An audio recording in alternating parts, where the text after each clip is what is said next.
Caros amigos, bem-vindos a mais um episódio de Hoje no Mundo Militar. Neste vídeo falaremos sobre um plano preparado pela OTAN para a criação de corredores na Europa que permitirão, em caso de emergência militar, que até 300 mil soldados da Aliança sejam rapidamente enviados para a fronteira com a Rússia.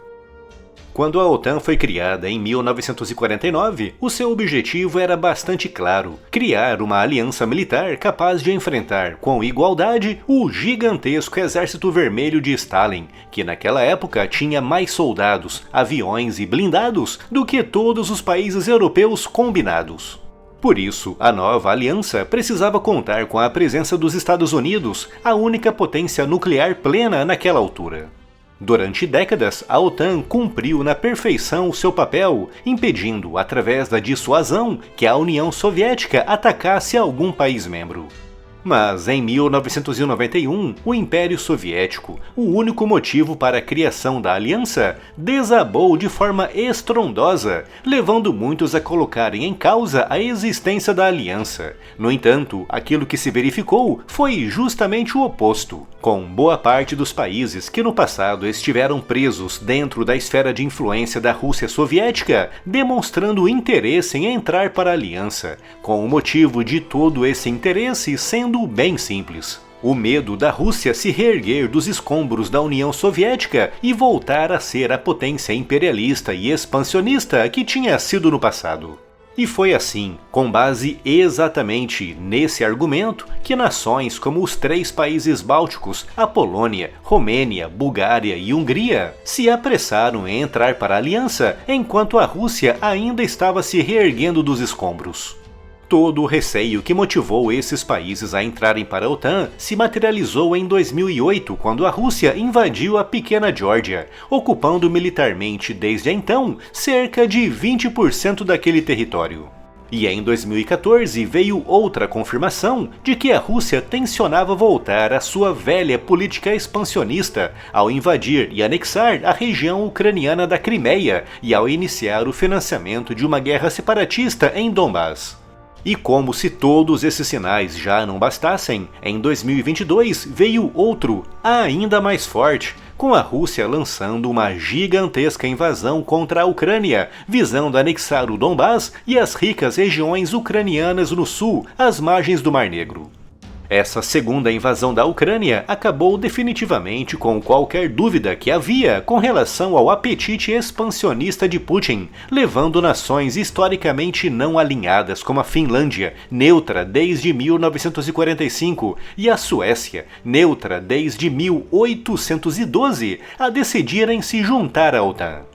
Para os finlandeses e suecos, se Putin invadiu a Ucrânia com o único propósito de anexar terras, poderia perfeitamente fazer o mesmo com eles, com a única forma de impedir isso sendo através da adesão à OTAN. No entanto, apesar de no papel a OTAN ter 3,5 vezes mais soldados, 4,5 vezes mais aviões e 2 vezes mais blindados do que a Rússia, toda essa gigantesca força está espalhada por 32 países em 2 continentes diferentes. O que significa que, se Putin for suficientemente rápido e contundente, é, teoricamente, capaz de avançar por alguns países membros da OTAN no leste europeu, antes que a aliança seja capaz de concentrar a sua gigantesca força para contra-atacar.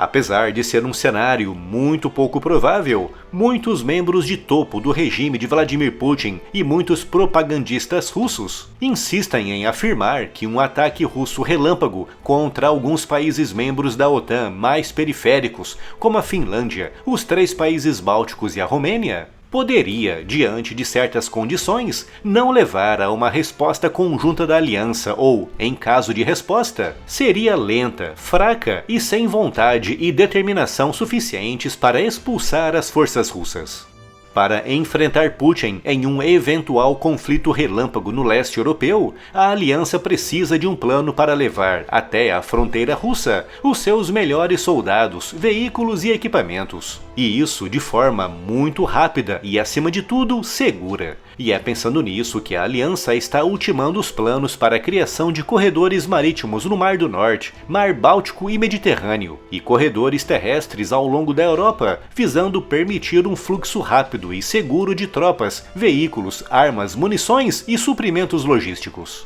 Segundo uma reportagem do The Telegraph, a OTAN está na fase final de ampliação de portos e bases navais na Holanda, Grécia, Itália e Noruega, para permitir o desembarque de dezenas de milhares de tropas, equipamentos e veículos de uma só vez. Dos portos na Noruega, as tropas da aliança podem se espalhar rapidamente pela Suécia e Finlândia, um país que faz fronteira direta com a Rússia. Dos portos holandeses, a aliança pode chegar rapidamente aos países bálticos, que também fazem fronteira direta com a Rússia, e através dos portos na Itália, Grécia e Turquia, a aliança protegeria o Mediterrâneo e o seu flanco sul, podendo também, a partir de lá, enviar tropas para a Romênia e Bulgária no Mar Negro.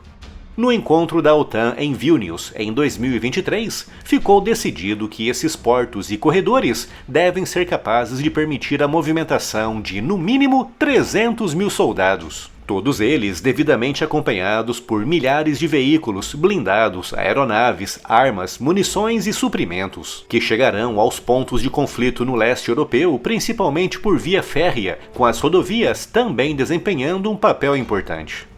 Com a invasão russa da Ucrânia aumentando cada vez mais de intensidade, chegando mesmo a incluir a abertura de uma nova frente de combate em Kharkiv, e com a Rússia aumentando o tom e a intensidade das suas ameaças contra a aliança, a OTAN sabe que a perspectiva de uma guerra contra a Rússia, mesmo limitada a algum país membro mais periférico, não pode ser totalmente descartada, e por isso a aliança precisa estar preparada para responder a esse cenário com toda a sua força.